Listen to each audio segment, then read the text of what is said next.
Elle m'a mis à la porte à 16 ans. Aujourd'hui, ma mère revient me demander 100 000 € pour sauver la famille parfaite qu'elle a construite sans moi. Elle ne s'attendait pas à ma réponse. Si tu n'es pas encore abonné à la chaîne, clique sur le bouton d'abonnement et active la cloche pour ne manquer aucune de nos histoires. Ton soutien est très important pour nous. Si cette histoire te paraît intéressante, laisse un like. J'aimerais aussi beaucoup savoir de quelle ville tu viens, laisse-nous le nom de ta ville dans les commentaires. Maintenant, commençons l'histoire. Je m'appelle Mathéo et je suis architecte. C'est une définition simple, propre, une ligne droite sur un plan. Je le dis en réunion, en dîner, ou aux inconnus qui me demandent ce que je fais dans la vie. L'architecture est mon métier, mais en réalité, c'est mon langage. C'est la seule manière que j'ai trouvée pour imposer de l'ordre dans le chaos. Depuis mon appartement au cœur de Madrid, la ville s'étale comme une maquette infinie. Les phares des voitures sont des rivières d'or liquide.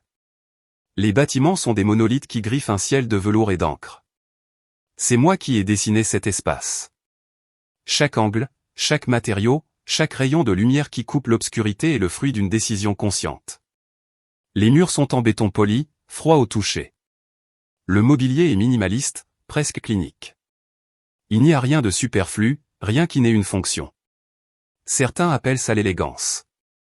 Sofia, ma compagne, l'appelle avec un sourire affectueux, ta forteresse de solitude. Elle a raison. C'est une forteresse. Un endroit que je contrôle totalement. Parce que j'ai grandi dans un endroit où le contrôle était une illusion, et le chaos, la norme. Sur mon bureau en chêne massif, à côté d'un ordinateur dernier cri et de croquis de mon prochain projet, il n'y a qu'une photo. Ce n'est pas une photo de mes parents ni de mes frères. C'est une image un peu passée d'un adolescent de 16 ans, maigre, avec une tignasse de cheveux foncés, encadré par deux vieux souriants, au regard doux. Mes grands-parents. Moi. Cette photo est le seul lien que je laisse entre mon passé et le présent que j'ai eu tant de mal à construire. Ce soir, le silence de l'appartement est encore plus lourd que d'habitude. Il y a quelques heures, j'ai reçu un email. Le prix national d'architecture jeune. Mon nom était en haut de l'affiche. Un de mes projets, un centre communautaire dans un quartier ouvrier, a gagné. Je devrais ressentir de l'euphorie, une fierté immense. Mais à la place, ce que je ressens, c'est un vide. Une vibration sourde dans la poitrine. Comme le tremblement qui reste dans l'air après que la cloche a cessé de sonner. Je regarde le prix à l'écran, la reconnaissance de mes collègues, la preuve concrète de mon succès. Et une pensée amère, un vieux fantôme, glisse dans la pièce. Tu vois? Tu vois ce que j'ai accompli? C'est une question posée au vide. À une femme dont je peux à peine évoquer le visage sans un nœud de colère dans la gorge. Ma mère. J'ai passé la moitié de ma vie à fuir mon passé, et l'autre moitié à construire un futur si éclatant que son ombre ne pourrait jamais m'atteindre. J'ai érigé des murs de réussite, d'argent, de distance. J'ai dessiné une vie aussi minutieuse que mes bâtiments. Mais ce soir, avec le plus grand triomphe de ma carrière illuminant mon visage, je réalise une vérité terrifiante. Je ne construisais pas pour moi. Je construisais pour elle. Je construisais pour lui prouver quelque chose. À la femme qui m'a effacé de sa vie. Et le vide que je ressens maintenant, cette victoire creuse, est la preuve que, malgré tous mes efforts, malgré tous mes murs, elle a encore du pouvoir sur moi. Je tiens mon verre de vin, le cristal froid entre mes doigts. Le vin est cher, une de ces bouteilles qu'on garde pour une occasion spéciale. Mais le goût est amer dans ma bouche.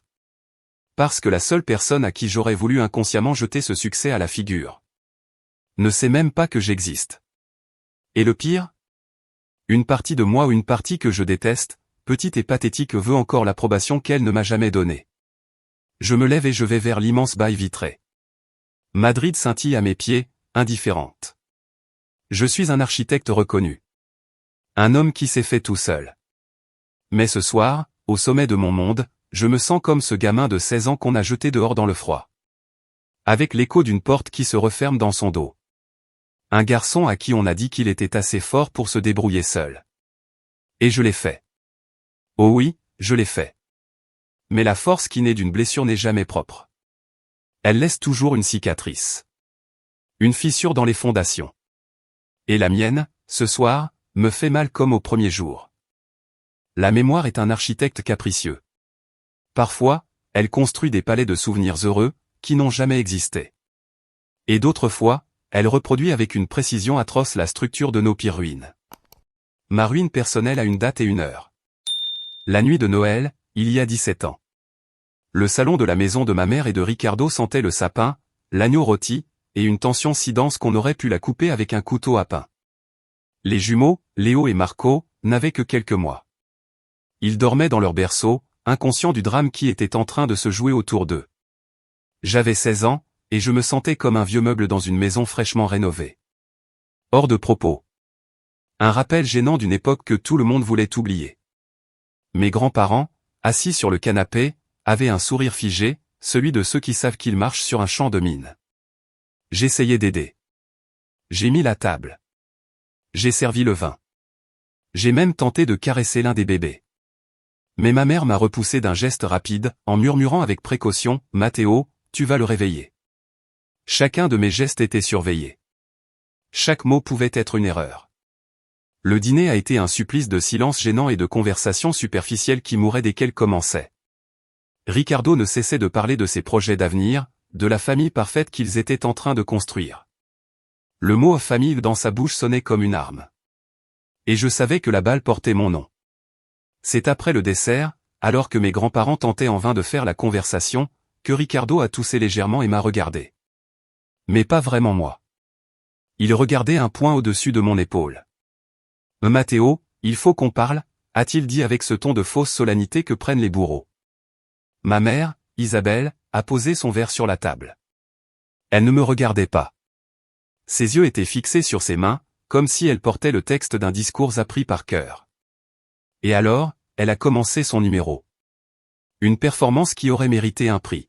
« Le fils » a-t-elle commencé. Ce mot sonnait étrange. Vide. « Tu sais à quel point je t'aime. » Mensonge. « Tu sais tout ce que j'ai fait, tout ce que j'ai sacrifié pour toi, en tant que mère célibataire. » La carte de la victime. Sa préférée. Personne ne sait ce que c'est, d'élever un enfant seul. Les peurs, les nuits sans sommeil. Sa voix s'est brisée de manière parfaitement théâtrale. Mes grands-parents ont bougé, mal à l'aise. Ils savaient ce qui allait venir. Elle a continué. La vie m'a offert une seconde chance. Son regard s'est dirigé vers les berceaux. Ricardo et moi. Les bébés ont besoin de tout de moi. Ils ont besoin d'un nouveau départ. D'un foyer stable. Sans complications. Le mot « complication » est resté suspendu dans l'air. J'étais la complication. Ricardo a pris le relais. Toujours le pragmatique. L'exécuteur. Soyons réalistes, Matteo. Tu es presque un homme. La maison est trop petite. Les dépenses sont énormes. C'est une question de priorité. Et pour le moment, notre priorité, ce sont les plus petits. Ceux qui ont vraiment besoin de nous. J'ai senti un frisson glacé me traverser le dos. Ce n'était pas leurs mots. C'était la froideur avec laquelle ils les disaient. C'était une transaction commerciale. La liquidation d'un actif gênant.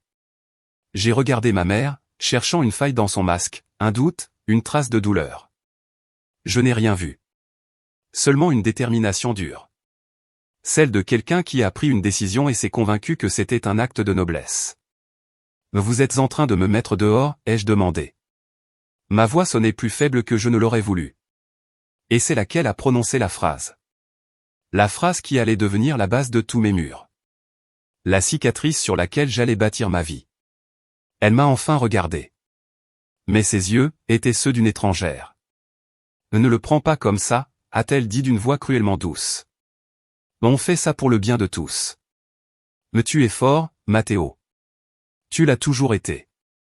Mais tu es assez fort pour t'en sortir tout seul. » Elle a montré les bébés d'un geste du menton, ne le sont pas. Être fort n'était pas un compliment. C'était une condamnation. C'était la justification de leur abandon. Il me disait que puisque je pouvais supporter la douleur, je méritais de la recevoir. Mon grand-père a essayé d'intervenir. « Isabelle, pour l'amour de Dieu. C'est la nuit de Noël. C'est ton fils. » « Justement, papa, » a-t-elle répliqué. Parce que c'est mon fils. Je sais ce qui est le mieux pour lui. Il doit apprendre à voler de ses propres ailes. Derrière le canapé, près de la porte, il y avait un sac de sport. Mes vêtements. Mes affaires. Ils avaient tout préparé. Ce n'était pas une décision impulsive. C'était une expulsion planifiée. Je me suis levé. Je n'ai rien dit. Il n'y avait rien à dire. Chaque mot, chaque supplication, n'aurait fait qu'ajouter à mon humiliation. J'ai marché vers la porte. J'ai pris le sac. Il était ridicule de légèreté. Toute ma vie, à 16 ans, réduite à quelques kilos. Quand j'ai ouvert la porte, l'air glacé de décembre m'a frappé le visage. Depuis le salon, j'entendais un chant de Noël à la télévision, et les gazouillis d'un des bébés. Le son de la famille parfaite, bâtie sur mes ruines. Joyeux Noël, ai-je murmuré au vide. La porte s'est refermée derrière moi. Le bruit du verrouillage a été le point final. L'architecte de sa propre vie venait d'être expulsé de son histoire. Et cette nuit-là, froide, sous un ciel sans étoiles, j'ai posé sans le savoir la première pierre de ma forteresse. 17 ans, c'est assez de temps pour que les blessures deviennent des cicatrices. Elles ne disparaissent pas, mais on apprend à vivre avec. Elles font partie de ta géographie personnelle. Tu les recouvres de couches de routine, de travail, et de nouvelles relations. Ma vie, depuis ce réveillon, avait été un exercice constant de superposition de couches. L'université. 2 boulots à la fois pour payer mes études. Des nuits blanches à étudier des plans. L'excitation de mon premier projet. La panique de mon premier chantier. Le succès, lentement, qui arrivait. Et toujours. Sophia. Sophia était le contrepoids à ma structure rigide. Elle était la lumière qui passait à travers les fissures de ma forteresse. Avocate brillante, avec un rire capable de désarmer mes murs les plus solides. Elle connaissait mon histoire. Pas les détails sanglants, mais la base. Une mère absente. Des grands-parents qui ont tout donné. Elle respectait mes silences. Elle comprenait mon besoin de contrôle. Elle était mon foyer. Un foyer fait non pas de béton et d'acier, mais de confiance et de chaleur. Nous fêtions mon prix dans notre restaurant italien préféré. Un petit endroit avec des nappes à carreaux, qui sentait l'ail et le basilic. La bouteille de Barolo qu'on avait commandée était un luxe qu'on pouvait enfin se permettre. « Tu devrais être sur la lune, Matteo », m'a dit Sophia, en remettant une mèche de cheveux derrière son oreille. « Tu as gagné le prix le plus important de ta génération. Demain ton téléphone va exploser. » Je sais, ai-je souri. Mais elle me connaissait trop bien. « Qu'est-ce que tu rumines, architecte ? Tu penses déjà aux défauts structurels de ton trophée ? » J'ai éclaté de rire. Un peu, oui. C'est juste que, ça me paraît étrange. Étrange comment ? Avant que je puisse répondre, mon portable a vibré sur la table. Sur l'écran, un nom, Tio Miguel. Mon oncle Miguel était le petit frère de ma mère. Un homme au cœur en or, et d'une naïveté incroyable. C'est lui qui m'avait aidé à obtenir un prêt pour l'université, quand personne d'autre ne l'a fait.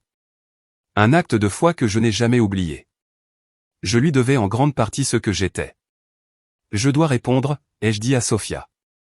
Elle a hoché la tête. Champion, a crié mon oncle à l'autre bout du fil, débordant de fierté. Félicitations, champion, je l'ai vu aux infos. Quelle folie! Je savais que tu irais loin. Merci, tonton. Vraiment. Je souriais, contaminé par son enthousiasme sincère. Merci? Tu rigoles? Il faut fêter ça. Et tu sais qui d'autre est super contente? Mon sang s'est glacé. Je savais avant même qu'ils le disent. Et qui, ai-je demandé, même si je connaissais déjà la réponse. Ta mère. Isabelle. Je l'ai croisée l'autre jour à un repas de famille. Je lui ai parlé de ton projet qui était nommé. Tu n'imagines pas la tête qu'elle a faite, pleine de fierté. Elle a dit « c'est mon garçon ». Elle était très émue, vraiment. Là elle m'a demandé ton numéro. Je lui ai dit que je t'appellerais d'abord pour t'annoncer la bonne nouvelle. Là elle va sûrement t'appeler bientôt pour te féliciter. Il était temps que vous fassiez la paix. Un silence lourd est tombé sur notre table. Le bruit du restaurant s'est effacé. Les mots de mon oncle, pleins de bonnes intentions, étaient comme des coups de marteau contre mes murs. C'est mon garçon. Tête de fierté. Faire la paix. Un torrent de colère et de nausée est monté en moi. Tonton, ai-je commencé, en essayant de garder ma voix calme, je te remercie pour l'appel. Vraiment. Mais. Pas de mais, fiston. La famille, c'est la famille. Et une mère reste une mère. Donne-lui une chance. Bon, je te laisse, ma femme me râle dessus. Je t'embrasse fort, champion. Et il a raccroché. J'ai posé le téléphone sur la table comme s'il brûlait. Sophia me regardait, les yeux remplis d'inquiétude. C'était lui, a-t-elle demandé à voix basse. J'ai hoché la tête, incapable de parler. Et il lui a parlé? Ce n'était même pas une question. Elle l'avait compris immédiatement. Sophia a tendu la main et a recouvert la mienne. Sa peau était chaude. La mienne était glacée. Et écoute-moi, mon amour, a-t-elle dit avec un calme que j'admirais. Cette femme ne t'appelle pas pour te féliciter. Les gens comme elle ne fonctionnent pas comme ça. Elle appelle pour réclamer. Peu importe ce qu'elle veut, tu ne lui dois rien. Absolument rien. Je savais qu'elle avait raison. Chaque fibre de mon corps le savait. Mais l'alerte avait déjà été donnée. La paix que j'avais mis 17 ans à construire allait être assiégée. Et moi, l'architecte de cette forteresse, je sentais pour la première fois que les fondations tremblaient. 3 jours ont passé. 3 jours d'un calme tendu, comme l'air immobile avant une tempête. Chaque fois que l'interphone sonnait, mon cœur faisait un bond. Chaque numéro inconnu sur mon téléphone était une menace potentielle. J'ai essayé de me plonger dans le travail. Les nouvelles demandes affluaient depuis que j'avais reçu le prix. Mais c'était inutile. Une partie de mon esprit restait en alerte, guettant l'attaque. C'était un samedi après-midi. Le soleil d'automne entrait par les grandes baies vitrées du salon, dessinant des rectangles dorés sur le sol en béton. Sophia était sortie faire quelques courses. J'étais en train de revoir des plans avec une tasse de café à côté, et de la musique classique en fond. Pendant un instant, j'ai presque réussi à oublier. Puis le bruit strident de l'interphone a déchiré le silence. Un bourdonnement aigu et persistant. Je suis allé à l'écran, le cœur battant à tout rompre. Et là, je les ai vus. Leurs visages, pixelisés et déformés par la caméra de mauvaise qualité. Mais je les ai reconnus immédiatement. Isabelle et Ricardo. Ma mère et son mari. Ils semblaient plus vieux, les traits tirés par le stress. Mais leur expression était la même, un mélange d'arrogance et de fausse vulnérabilité que je connaissais trop bien. Une partie de moi, la plus primitive, hurlait, ne les laisse pas entrer. Mais une autre, une curiosité malsaine, et le reste de l'enfant abandonné que j'avais été, a pris le dessus. Que voulait-il? Que dirait-il après 17 ans de silence total? J'ai appuyé sur le bouton. Montez, ai-je dit. Ma voix ne me ressemblait pas. Pendant que l'ascenseur montait, ma tête était un tourbillon. Je devais être froid. Distant. Accusateur. Mais je n'ai pas eu le temps de penser à une stratégie.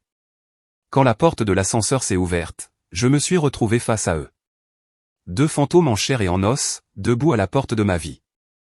Matteo, a murmuré ma mère, ses yeux balayant le vestibule et le salon avec une avidité à peine dissimulée. C'était le regard d'un expert en estimation. Pas celui d'une mère qui voit son fils après presque 2 décennies.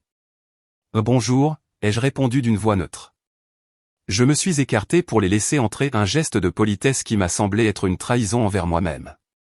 Ils sont entrés dans le salon et se sont arrêtés au centre, comme des acteurs sur une scène inconnue. Ricardo, avec son air supérieur un peu fatigué, regardait la hauteur du plafond, les finitions. Isabelle, elle, se tenait les bras croisés, jouant le rôle de la mère submergée par l'émotion. « Ta maison est magnifique, dit-elle. J'ai toujours su que tu avais un don. » Merci, ai-je coupé, sec, sans lui laisser poursuivre sur ce chemin. Ricardo a toussé, reprenant la parole. « Félicitations pour ton prix, Matteo. Ton oncle nous en a parlé. C'est un bel accomplissement. Ça prouve que le sang ne ment pas. » Un haut le cœur m'est monté dans la gorge. Le sang? Qu'est-ce qu'il connaissait de mon sang?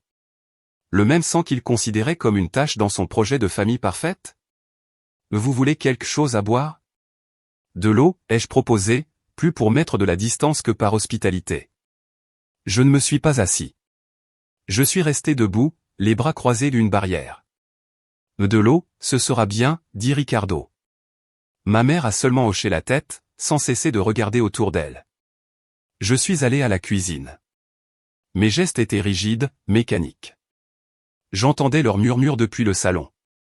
Je ne comprenais pas ce qu'ils disaient, mais le ton était celui de deux conspirateurs. Je suis revenu avec 2 verres d'eau. Ricardo m'a remercié d'un ton formel. Isabelle ne m'a même pas regardé. Et puis, le vrai assaut a commencé et déguisé en fausse réconciliation. Je sais qu'on a été éloignés, mon fils, commença Isabelle, sa voix chargée d'un regret soigneusement répété. Et je sais qu'on t'a fait du mal. Pas un jour ne passe sans que j'y pense. Mensonge pur et dur. Mais j'étais très jeune. J'avais peur. Ricardo et moi avons fait ce qu'on pensait être le mieux. On n'avait pas d'autre choix. Il y a toujours un autre choix, ai-je répliqué. Ma voix était plus dure que je ne le voulais. Ricardo est intervenu. Le roi du gaslighting. Tu étais un adolescent difficile, Matteo. Tu te souviens? Toujours en colère. Toujours sur la défensive. On voulait juste protéger les bébés de cette ambiance. Leur donner une vraie chance. Protéger les bébés, de moi. L'absurdité de ces mots m'a frappé comme un poing. Moi, un garçon de 16 ans dont le seul tort était d'exister, j'étais devenu la menace. Eux, les adultes qui m'avaient jeté dehors un soir de Noël, étaient les protecteurs. C'était une réécriture de l'histoire si grossière, si insultante, que je suis resté un moment sans voix. Donc c'est ça que vous vous racontez, ai-je fini par demander, un rire amer aux lèvres. Que j'étais le problème. Tu n'étais pas le problème, Matteo, dit ma mère en s'approchant d'un pas. Instinctivement, j'ai reculé. Tu étais, une situation compliquée qu'on ne savait pas gérer. On était inexpérimenté. Et on a payé pour ça, toutes ces années. Crois-moi, vivre sans toi n'a pas été facile. Son audace était incroyable. Elle me regardait droit dans les yeux et me mentait avec la conviction d'un saint. Ils avaient vécu 17 ans sans m'envoyer un seul message, pas même un mot pour mon anniversaire ou à Noël. Et maintenant, elle voulait me faire croire que c'était un calvaire pour eux. J'ai vu leur visage, leurs gestes calculés, leurs mots vides, et j'ai compris. Ils n'étaient pas venus s'excuser. Ils étaient venus préparer le terrain. Retourner la terre de ma culpabilité et de mon passé pour y planter la graine de ce qu'il allait me demander. La fausse nostalgie, les justifications, tout ça n'était que le prologue. Et je savais, avec une certitude qui me glaçait le sang, que l'acte principal allait commencer. Et qu'il serait dévastateur. L'atmosphère dans le salon était devenue irrespirable. La lumière dorée du coucher de soleil, que je trouvais belle quelques minutes plus tôt, baignait maintenant la pièce d'un air irréel et étouffant. Isabelle et Ricardo avaient épuisé leur stock de fausses justifications et de manipulations mentales. Le silence qui s'était installé annonçait la véritable raison de leur visite. Ricardo posa son verre vide sur la table basse, dans un petit bruit sec qui résonna dans le calme. C'était le signal. Fini le théâtre. Le vrai sujet arrivait. Matteo. Commença-t-il, en prenant un ton d'homme à homme, comme si un lien existait entre nous.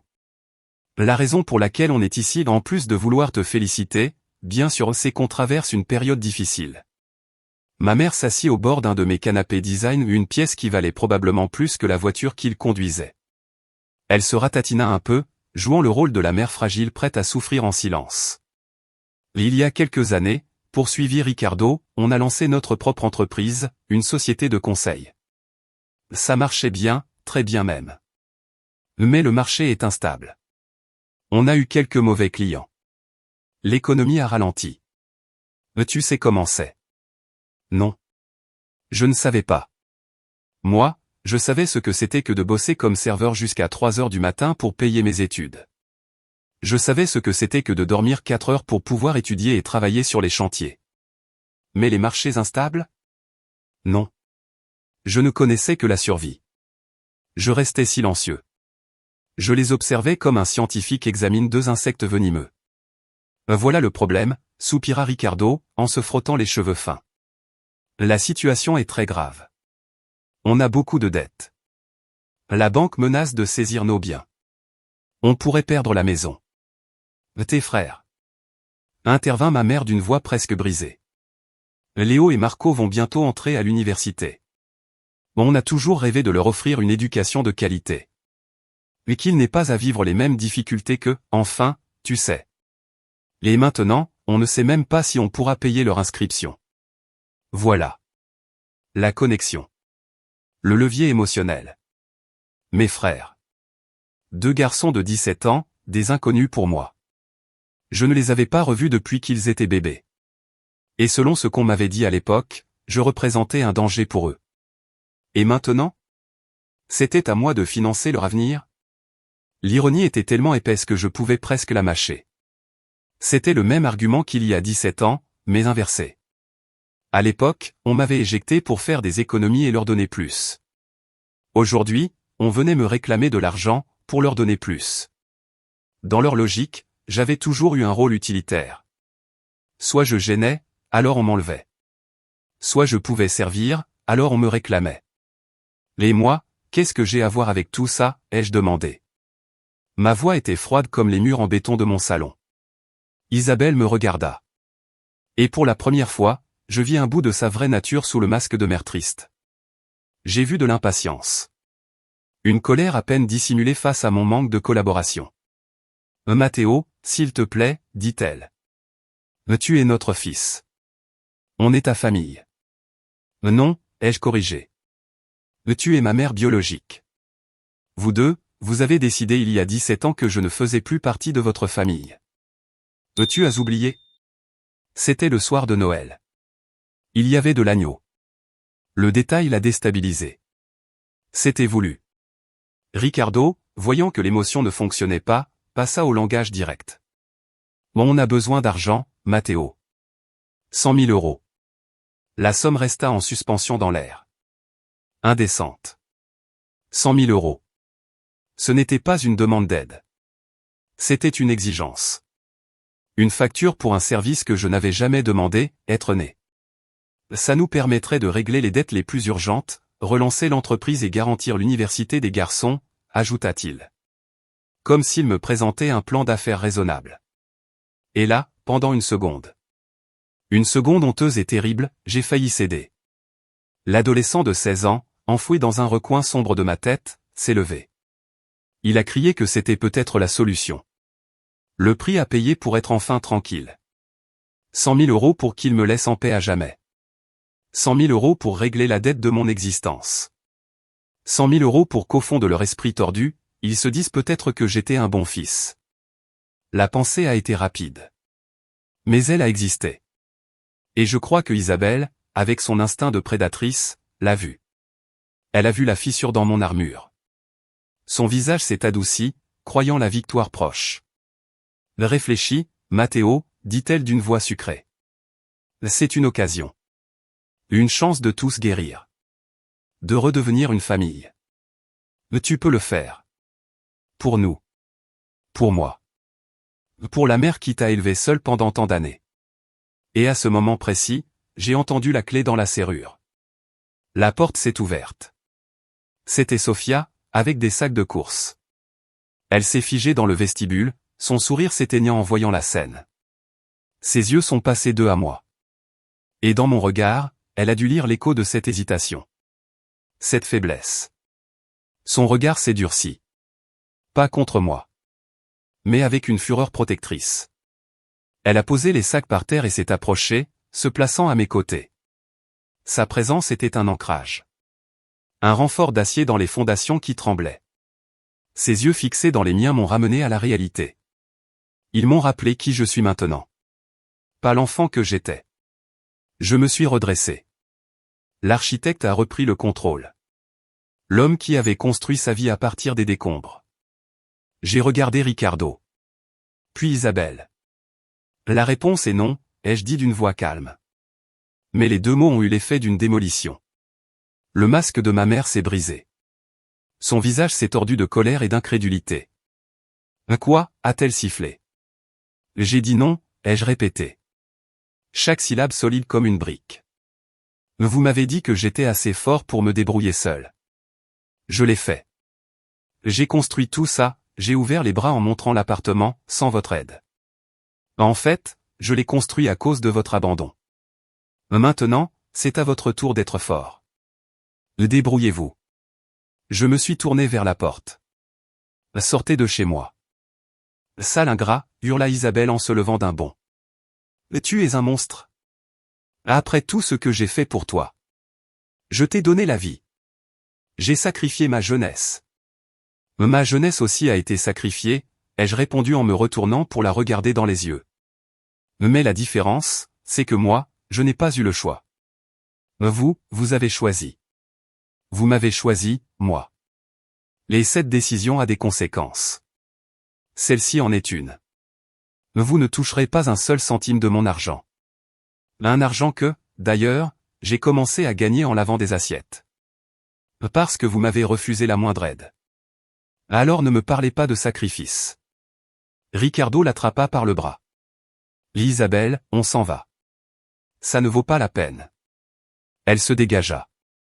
C'est mon fils. Il me doit ça. Il me le doit.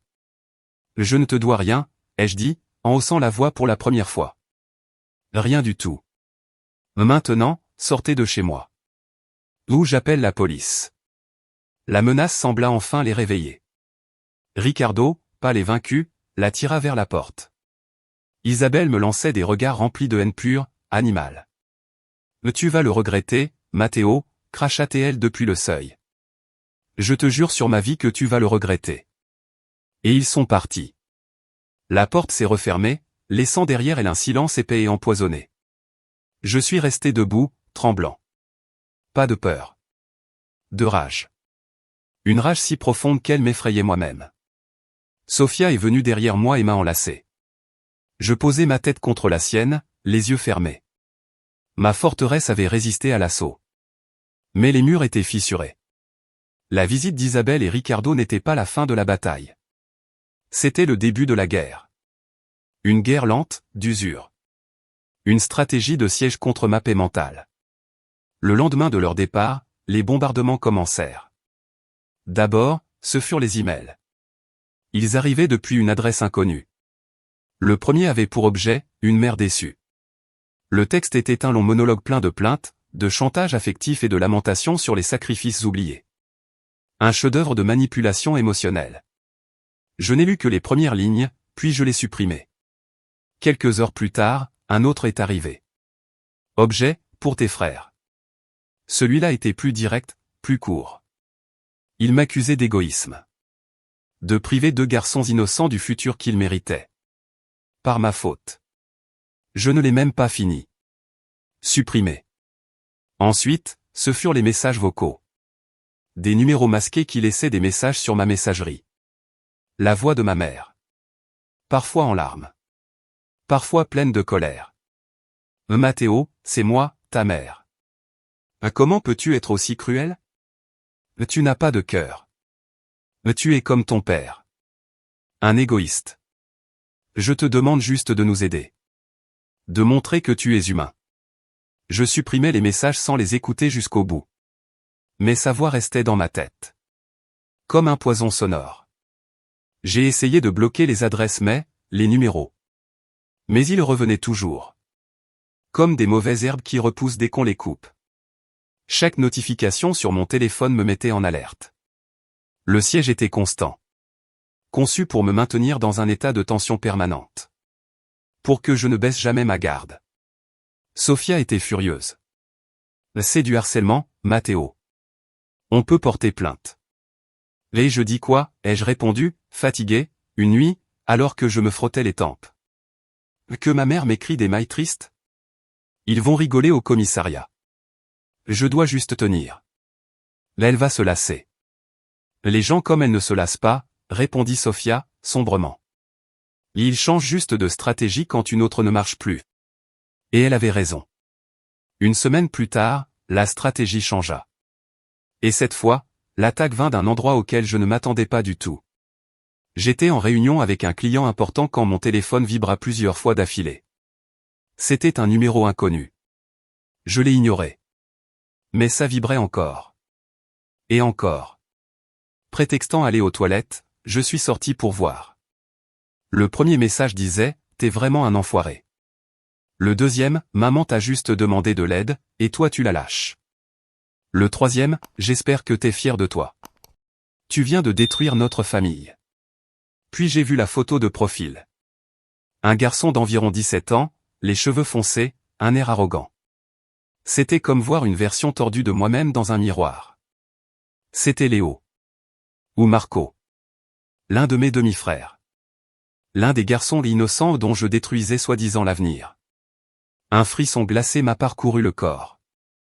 C'était différent. Pire. Le poison de ma mère ne me touchait plus seulement, moi. Elle avait infecté ses autres enfants. Elle leur avait raconté une version déformée de l'histoire. Où j'étais le méchant. Et eux, les victimes. Elle les utilisait comme soldats dans sa guerre personnelle. Elle les transformait en elle. La rage que j'ai ressentie était nette. Tranchante. Pas la rage blessée que je ressentais envers ma mère. Non. Une colère protectrice. Presque paternelle.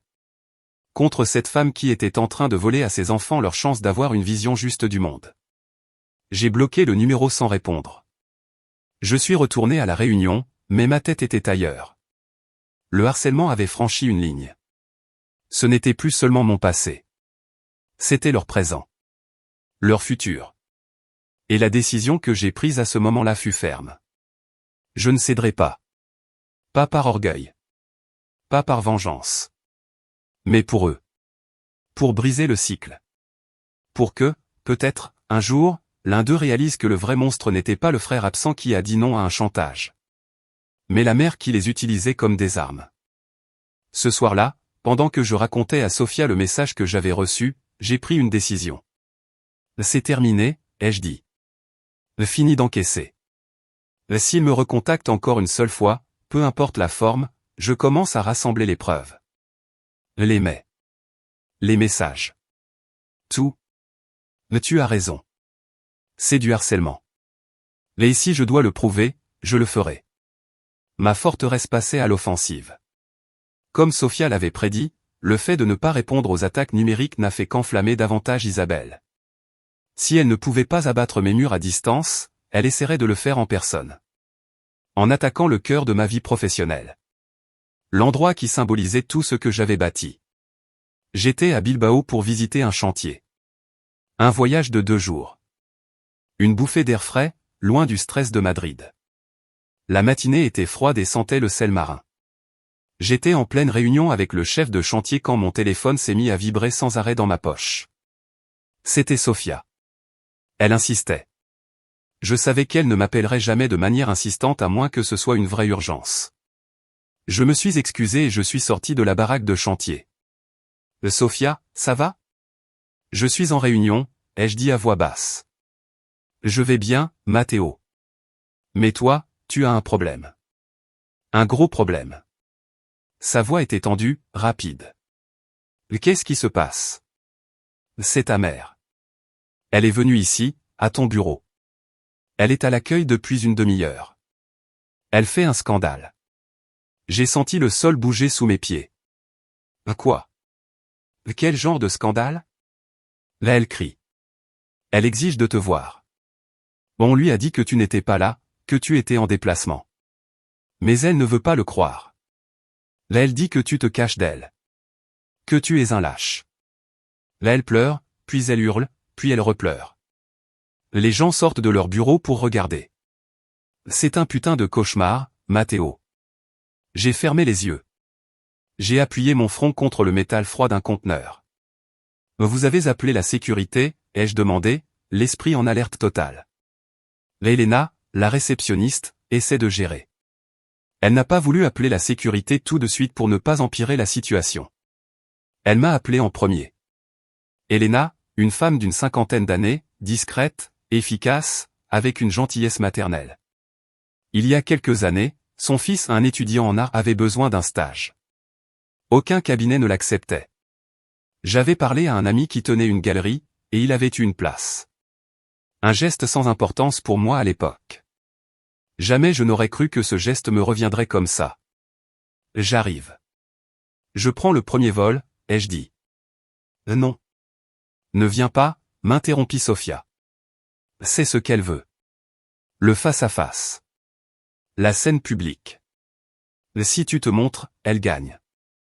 Laisse-moi réfléchir. Passe-moi Elena. J'ai entendu un bruit de fond, puis quelques secondes plus tard, la voix d'Elena.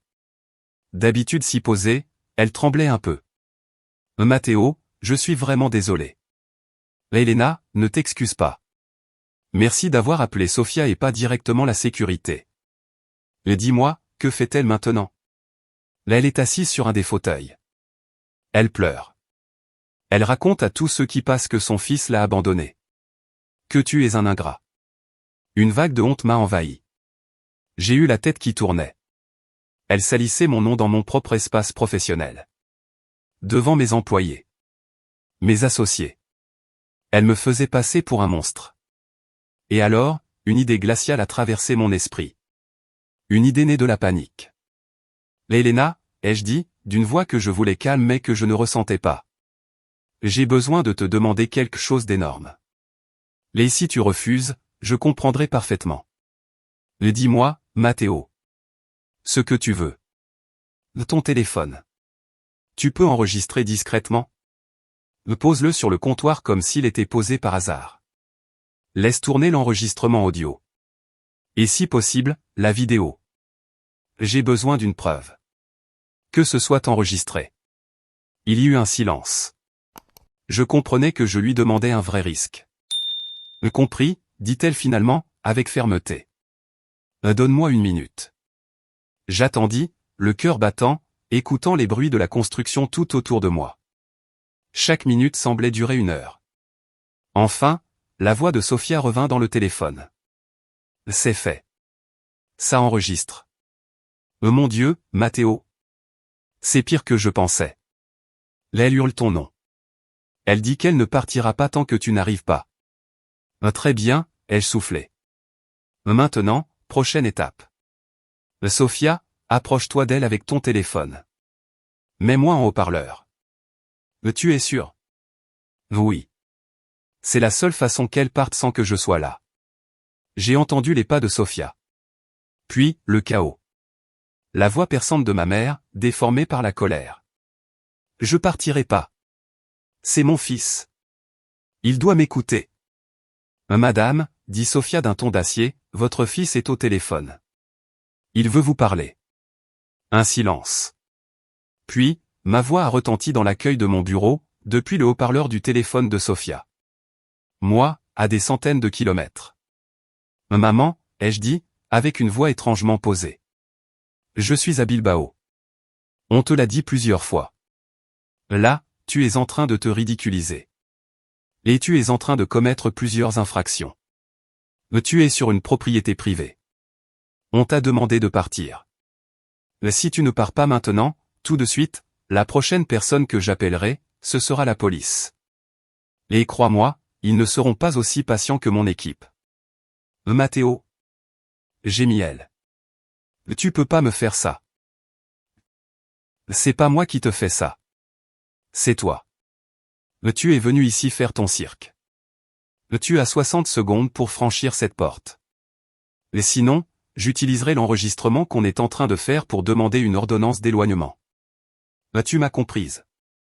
L'effet fut immédiat. Les mots enregistrement et ordonnance d'éloignement semblèrent percer sa crise. Tu n'oserais pas. Balbutia-t-elle. Laissez-moi. 60 secondes. Le compte à rebours a commencé. Et j'ai raccroché. Je n'en pouvais plus. Je me suis laissé glisser contre le mur du conteneur jusqu'à m'asseoir au sol, tremblant. J'avais gagné la bataille. Mais je me sentais sale. Comme si je m'étais abaissé à son niveau. 10 minutes plus tard, Sophia m'a envoyé un message. Là elle est partie. Elena a l'enregistrement. Elle avait joint un fichier vidéo. Je ne l'ai pas ouvert. Je ne pouvais pas. Mais je l'ai sauvegardé dans un dossier sécurisé. Une preuve. Une pièce de plus dans l'arsenal que je n'aurais jamais voulu construire. L'attaque avait été repoussée. Mais je savais que la guerre était loin d'être terminée. Et que le prochain assaut serait encore plus dangereux. Après l'incident au bureau, il y eut une semaine de silence. Un silence anormal. Menace déguisée. Comme le calme au centre d'un ouragan. Je savais que ce n'était pas la paix. C'était une pause. Pour se réorganiser. Isabelle avait été humiliée. Son plan de victimisation publique s'était retourné contre elle. Et une personne comme elle ne supporte pas d'être humiliée. La vengeance était inévitable. J'ai passé cette semaine en état d'alerte totale. Je vérifiais 2 fois que la porte de chez moi était bien fermée. Je regardais derrière moi dans la rue. Je me sentais comme un fugitif dans ma propre vie. Sophia essayait de me calmer. On a l'enregistrement, Matteo. Si elle recommence, on est prêt. Mais la préparation légale ne servait à rien contre l'angoisse qui me rongeait de l'intérieur. La menace n'était pas rationnelle. Elle était viscérale. L'attaque est arrivée un jeudi soir. Je rentrais tard du bureau. Épuisé après une journée interminable. Le projet à Bilbao exigeait toute mon attention. Et le stress dû à ma mère m'écrasait. Tout ce que je voulais, c'était rentrer chez moi. Manger quelque chose avec Sophia. Et me déconnecter. Je suis entré dans le parking souterrain de mon immeuble. Un espace spacieux, bien éclairé, normalement sûr. Un endroit neutre. J'ai garé ma voiture à ma place habituelle. J'ai coupé le moteur. Je suis resté un moment, en silence, à respirer profondément. J'ai pris mon sac de travail et mon sac de sport. Je suis sorti du véhicule. Et c'est là que je l'ai vue. Elle se tenait debout derrière une colonne de béton, à une vingtaine de mètres. Sa silhouette découpée par les néons du plafond. Elle m'attendait. Mon premier réflexe fut de remonter dans la voiture, de verrouiller les portes, et d'appeler la police. Mais une sorte de paralysie m'a bloqué. Un mélange de surprise et de rage froide. Comment osait-elle? Comment osait-elle venir jusque dans cet espace? Qu'est-ce que tu fais ici? Ai-je demandé. Ma voix résonnait dans le silence du garage. Elle ne répondit pas. Elle commença à marcher vers moi, lentement. Ses pas faisaient de l'écho. Son visage était figé dans une expression de pure haine. Ses yeux, autrefois pleins de larmes de crocodile, brûlaient maintenant d'une rage réelle. Il ne restait plus rien de la mère triste. Il ne restait qu'un prédateur. Je t'avais prévenu, Matteo, siffla-t-elle d'une voix grave, dangereuse. Je t'avais dit que tu allais le regretter. Pars d'ici, maman. Tout de suite. Je ne vais pas répéter. Je sortis mon téléphone de ma poche. Oh non, rit-elle. Une rire sec, sans aucune joie. Cette fois, tu n'appelleras personne. Cette fois, on va parler. Toi et moi. Et elle se jeta sur moi. Ce n'était pas un geste maladroit. C'était une charge aveugle, pleine de rage. Elle me poussa à la poitrine, tenta de me griffer le visage. Elle m'a pris par surprise. J'ai perdu l'équilibre. J'ai trébuché en arrière. Mon téléphone m'a échappé des mains. Il a glissé loin sur le sol en béton. Tu as ruiné ma vie, hurlait-elle, la voix déformée par la haine. Toute ma vie. D'abord en naissant, en salissant mon passé. Et maintenant avec ça. Tu crois que tu vaux mieux que moi? Avec ton argent, ta maison de luxe? Tu n'es rien. Rien du tout. Ses ongles ont agrippé le tissu de ma veste. J'ai trébuché. Je suis tombé. Ma tête a frappé le sol glacé du garage. Un instant, j'étais sonné. Elle s'est penchée sur moi. Son visage était à quelques centimètres du mien.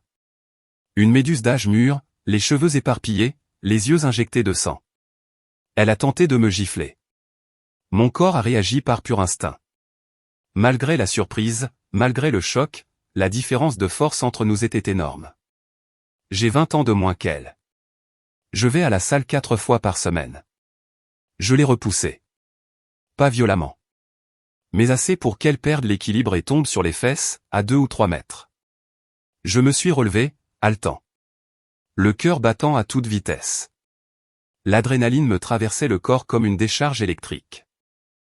Tu es complètement folle. Ai-je crié, la voix tremblante de rage. Folle alliée. Elle me regarda depuis le sol. Dans ses yeux, aucun regret. Seulement plus de haine. Tu m'as frappé. Tu as frappé ta propre mère. C'était un piège. Une accusation calculée. Même au milieu de sa crise, elle préparait sa défense. Mais elle n'eut pas le temps de continuer son théâtre. Les cris avaient alerté quelqu'un. Qu'est-ce qui se passe ici? La voix de mon voisin du 4e étage, Alejandro, résonna dans le garage. Un homme costaud, suivi de sa femme. Ils avaient entendu le vacarme depuis l'ascenseur. Cet homme m'a agressé. Hurla ma mère, en me montrant du doigt. C'est mon fils. Il m'a frappé. Alejandro me regarda. Puis elle. Puis le téléphone éparpillé à plusieurs mètres. Ses sourcils se froncèrent. Il analysait la scène. Madame, tout ce que j'ai entendu, ce sont vos cris, dit-il calmement. Et là, le seul debout, c'est lui. Vous êtes par terre. Vous voulez qu'on appelle la police pour éclaircir ça? La mention de la police pour la 2e fois sembla l'arrêter net. Mais c'était trop tard. Oui, ai-je dit. Ma voix retrouvait sa fermeté. J'ai ramassé mon téléphone. L'écran était fissuré. S'il vous plaît, appelez la police. Pendant que la femme d'Alejandro composait le numéro, je suis resté à distance. Je ne la lâchais pas des yeux. Elle s'était remise à pleurer, essayant de redevenir la victime. Mais cette fois, plus personne n'y croyait. Le public avait changé. Et le rideau de son théâtre personnel était en train de tomber. Quand les policiers sont arrivés, ils m'ont trouvé debout, mes vêtements un peu en désordre. Ma mère était assise au sol, en larmes. Mes voisins, silencieux, observaient. La scène était chaotique. Mais dans ma tête, pour la première fois, tout était clair. C'était fini. Plus de doute. Plus de culpabilité. Plus de peur. Pendant que j'expliquais calmement aux agents ce qui s'était passé, j'ai su ce que je devais faire. Il n'y avait plus d'autre option. Pas si je voulais récupérer ma vie. Oui, monsieur l'agent, ai-je dit en le regardant droit dans les yeux. Je veux porter plainte officiellement. Pour agression. Et pour harcèlement. Je veux que ça s'arrête. Pour de bon. L'arrestation d'Isabelle ne fut pas spectaculaire. Pas de cris. Pas de résistance. Juste un effondrement silencieux. Quand elle comprit que son numéro de victime ne marchait plus. Que mes voisins avaient tout vu. Que moi, son fils, j'étais décidé à aller jusqu'au bout. Toute sa colère s'est éteinte. Il ne restait qu'une enveloppe vide, tremblante. Ils l'ont emmené dans la voiture de police. Et moi, je suis resté là, dans le parking souterrain, sous les néons froids. Un épuisement m'a envahi. Physique. Profond. Le genre de fatigue qui pèse jusque dans les os. Le lendemain matin, la nouvelle s'est répandue comme une traînée de poudre. J'ai reçu un appel. C'était Ricardo. Sa voix était méconnaissable. Vide. Sans l'arrogance habituelle. J'ai merdé, Matteo. C'est ce qu'il a dit en premier. Pas un « je suis désolé ». Juste, j'ai merdé. Une reconnaissance d'erreur stratégique, pas morale. Oui, tu as merdé, ai-je répondu. Je suis au courant de tout. J'ai parlé à l'avocat. C'est un désastre. Il fit une pause. J'ai pris les garçons, et je suis allé chez mes parents. J'ai besoin d'eux. Nous avons besoin de mettre de la distance. Elle est allée trop loin. Elle a franchi une ligne. Voilà le retournement final. La dernière est la plus cruelle des ironies. L'homme qui l'avait encouragé, qui l'avait aidé à m'expulser. Celui qui l'avait accompagné pour me demander de l'argent. Maintenant, il l'abandonnait. Il l'abandonnait dès qu'elle cessait d'être utile, dès qu'elle devenait un fardeau. Le pragmatisme de Ricardo était prévisible. Et impitoyable. Bonne chance, Ricardo, ai-je répondu. Et j'ai raccroché.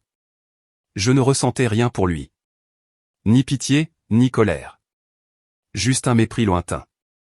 La chute d'Isabelle fut totale. Elle faisait face à des accusations d'agression, de harcèlement, et risquait une interdiction judiciaire de s'approcher de moi. Son mari l'avait quittée. Son plan pour m'extorquer s'était transformé en cauchemar personnel. L'univers, à sa manière lente mais juste, semblait remettre les choses en équilibre. L'abandon de Ricardo fut le coup fatal. L'histoire se répétait. Mais cette fois, c'était elle qui était abandonnée. La femme qui avait rejeté son fils pour construire une famille parfaite? Voyez maintenant l'architecte de cette même famille la laisser seule, au milieu des ruines de ses propres choix. Le cercle était bouclé. De manière brutale et ironique. Les jours qui suivirent l'arrestation de ma mère furent remplis de démarches juridiques et de conversations difficiles. Sophia se montrait organisée comme une générale. Elle coordonnait avec l'avocat que nous avions engagé. Elle rassemblait les preuves, les mails, les messages, la vidéo du scandale au bureau, et bien sûr le rapport de police. L'ordonnance d'éloignement fut accordée presque immédiatement. Un document officiel. Un tampon du tribunal. Un nouveau mur. Bien plus solide que tout ce que j'aurais pu construire moi-même. Un mur entre elle et moi. Un après-midi, pendant qu'on relisait les documents avec Sophia, le téléphone sonna. C'était mon oncle Miguel. Sa voix était un murmure plein de honte. Matteo. J'ai appris ce qui s'est passé. Mon Dieu. Je suis désolé. Je ne savais pas. Je voulais juste. Je sais, tonton, les jeux coupés doucement. Je sais que tu voulais bien faire. Ce n'est pas ta faute. Bien sûr que si, c'est ma faute, s'exclama-t-il. C'est moi qui lui ai donné ton contact.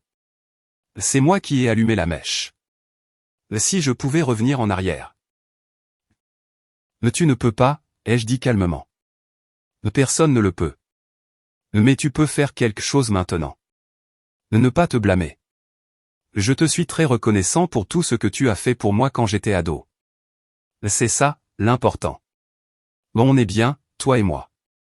Il y eut un silence à l'autre bout du fil. T'es un homme bien, Matteo, dit-il finalement, sa voix brisée. Bien meilleur que ce qu'elle méritait. On raccrocha. Et j'ai senti qu'un petit pont venait d'être réparé. Un pont que je ne voulais pas voir s'effondrer. La conversation la plus difficile fut celle avec mes grands-parents. Je les ai appelés en visio. Leur visage, sur l'écran de l'ordinateur, était marqué par la tristesse. Mon chéri, commença ma grand-mère, les yeux pleins de larmes. On sait ce qui s'est passé. Ricardo nous a appelés, avant de partir. On soutient ta décision, Matteo, dit mon grand-père, d'une voix ferme, mais au regard triste. Tu as fait ce que tu devais faire. Tu as supporté bien trop longtemps. Nous aussi. On a trop supporté. Il fit une pause, regarda ma grand-mère. On a dit à ta mère qu'on ne voulait plus la voir. Pas tant qu'elle n'aura pas demandé une vraie aide, professionnelle. On ne peut plus continuer à être complice de son comportement. On t'aime, toi. On aime aussi les garçons. Mais là, ça va trop loin. Ça nous brise le cœur. Mais tu as pris la bonne décision. Leur mot était un baume. Leur validation. L'autorisation que je ne savais pas avoir besoin. De cesser de me sentir coupable. Ils étaient les seuls à avoir été là au début. Et ils étaient encore là à la fin. Leur amour était le seul fondement qui ne s'était jamais fissuré. On a parlé encore un peu, de choses simples. Pour chercher un peu de normalité au milieu des ruines. Quand on a raccroché, j'ai ressenti un mélange étrange. De la tristesse. Et du soulagement. Tristesse pour la douleur de mes grands-parents. Pour la famille brisée. Mais aussi soulagement. Parce que, pour la première fois, toutes les pièces du puzzle étaient posées. Plus de secrets. Plus de loyauté divisée.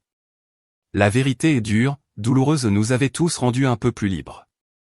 Ce soir-là, j'ai supprimé le dossier de mon ordinateur qui s'appelait « Preuve ». Je n'en avais plus besoin. La justice ou quelque chose qui y ressemblait suivait son cours.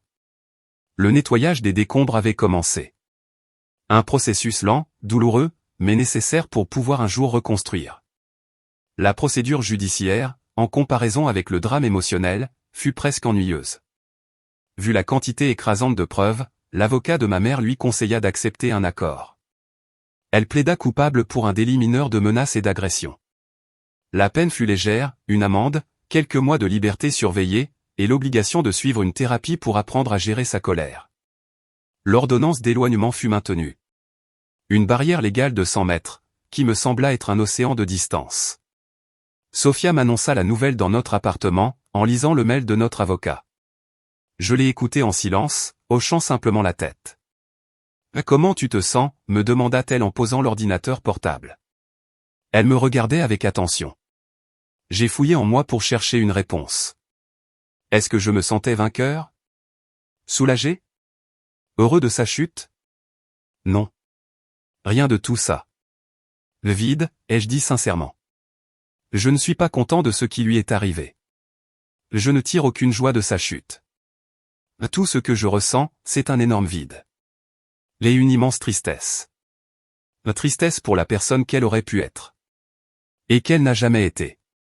C'était la vérité. Je ne haïssais pas ma mère. Je haïssais ce qu'elle avait fait. Je haïssais sa maladie. Son égoïsme. La manière dont sa douleur avait été transformée en arme contre les autres. Mais au fond, quand toutes les couches de colère et de rancune s'évaporaient, il ne restait que la peine. Peine pour elle. Peine pour l'enfant que j'avais été. Peine pour cette relation qui n'existerait jamais. Dans les semaines qui suivirent, je me suis jeté dans le travail comme un plongeur sous l'eau. Le chantier de Bilbao devint mon obsession. Ces plans, ces structures, étaient une échappatoire bienvenue à la confusion émotionnelle. Et ça fonctionnait. Un peu. Je pouvais passer des heures à calculer une charge, à imaginer une façade. Et pendant ces heures, le bruit du passé s'estompait. Mais il revenait dans les moments de silence. En voiture, en rentrant. Sous la douche. Juste avant de dormir. Je revoyais son visage dans le parking. Déformé par la haine. Je repensais à ses mots. À ses mensonges. Et je pensais à mes demi-frères. Que allait-il devenir? Me détestait-il vraiment? Croyait-il l'histoire de victime que leur mère leur avait racontée? Ou un jour, chercherait-il la vérité? Des questions sans réponse. Des bouts de corde qui flottent, et qu'il faut apprendre à laisser flotter. Un après-midi, alors que je rentrais chez moi, je suis passé devant le centre communautaire qui m'avait valu le prix. Les lumières étaient allumées. À travers les grandes vitres, j'ai vu des enfants jouer, des personnes âgées discuter, des jeunes lire dans la bibliothèque. J'ai vu de la vie. De la connexion. Un espace que j'avais dessiné pour rapprocher les gens. Pour créer du lien. Et j'ai compris quelque chose. Pendant des années, j'avais construit des forteresses. Des murs, pour me protéger. Mais mon œuvre la plus réussie, la plus reconnue, n'était pas un mur. C'était un pont. Un lieu ouvert. Lumineux. Peut-être que, finalement, c'était ça la vraie leçon. Peut-être que le but n'était pas de construire des murs plus solides. Mais d'apprendre à vivre à l'extérieur. Peut-être que l'architecture, la vraie, ce n'est pas concevoir des espaces pour se cacher du monde. Mais créer une vie dans laquelle on se sent assez en sécurité pour ouvrir les portes. Je n'ai pas eu une révélation soudaine. Ni un sentiment de paix magique. Juste un petit ajustement. Une minuscule correction dans les fondations de mon âme. Le naufrage avait eu lieu. Les morceaux flottaient encore. Mais j'étais vivant. Et pour la première fois, j'ai pensé que peut-être je pouvais m'en servir.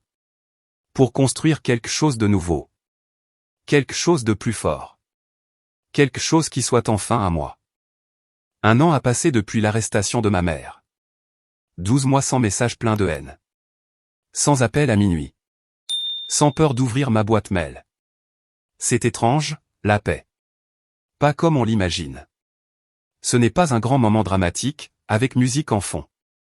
C'est un matin où tu te réveilles et tu réalises que tu n'as pas pensé à elle depuis plusieurs jours. C'est un déjeuner où tu ris avec des amis sans une boule au ventre. C'est un silence qui ne fait plus mal. C'est une cicatrice qui ne tire plus quand tu bouges. J'ai continué à travailler. J'ai continué à aimer Sophia. Et puis, un jour, elle m'a montré un petit bâton avec 2 lignes roses. Je suis resté figé. Et j'ai pleuré. Pas de tristesse. Pas de peur. De pure émotion. De joie mêlée de panique. De gratitude. Notre fils est né au début du printemps. Il s'appelle Thomas. Il a les yeux de sa mère, et les sourcils froncés de son père. Il a une main minuscule qui serre mon doigt comme si sa vie en dépendait. Et dans ce geste, dans cette confiance absolue, j'ai compris quelque chose. Je ne suis pas mon passé. Je ne suis pas ma mère. Je ne suis pas ses erreurs. Je suis Mathéo. Je suis architecte. Et maintenant, je suis père. Et mon fils, mon petit Thomas, n'héritera pas de mes cicatrices. Il héritera de mon amour. De ma lumière. De mes ponts. Et surtout, de ma promesse. Qu'il n'aura jamais à se construire une forteresse pour survivre. Parce que je construirai pour lui un monde où il pourra vivre libre. Sans peur. Sans chaînes invisibles. Avec des fondations solides. Faites d'amour, de respect, et de vérité.